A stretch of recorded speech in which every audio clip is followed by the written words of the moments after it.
આદિનાથ યુવા charitable trust અને Adinath healthcare દ્વારા બ્લડ ડોનેશન અને નિઃશુલ્ક હેલ્થ ચેકઅપ કેમ્પનું આયોજન કરવામાં આવ્યું હતું।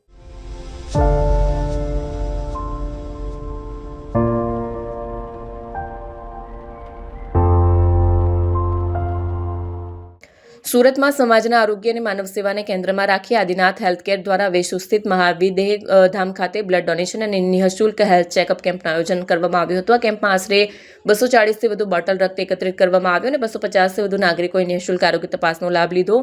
કાર્યક્રમમાં મુખ્યમંત્રી Harsh Sanghavi, collector doctor Saurabh Pargi, Surat police commissioner Anupamsinh Gehlot, mayor Daksheshbhai Mawani, DEO Bhagirathsinh Parmar તેમજ DCP Raghav Jain, Nidhi Thakur, traffic DCP Panna Momaya સહિતના આમંત્રિત મહેમાનો ઉપસ્થિત રહ્યા હતા।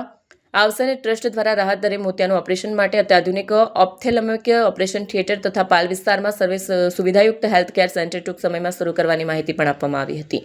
आज श्री आदिनाथ युवा चैरिटेबल ट्रस्ट की तरफ से 25वां ब्लड डोनेशन कैंप का आयोजन किया गया है और इसमें 400 जितनी ब्लड यूनिट इकट्ठा करने का जो टारगेट है और ये सारा ब्लड जो है महावीर हॉस्पिटल और सिविल हॉस्पिटल में दर्दियों को जो यूज़ करने के लिए वहाँ पर भेजा जाएगा। और उसी के साथ साथ यहाँ पे आज जो है हमारी खास करके वडीलों के लिए, दूसरे हमारे लोगों के लिए आई चेकिंग कैंप और डेंटल चेकिंग कैंप इसका भी आयोजन किया गया है। तो मैं सारे हमारे जितने भी ट्रस्ट के युवा मेंबर्स हैं, मुलिन भाई, उनकी पूरी टीम को मैं खूब अभिनंदन देता हूँ ऐसे सुंदर कार्य के लिए।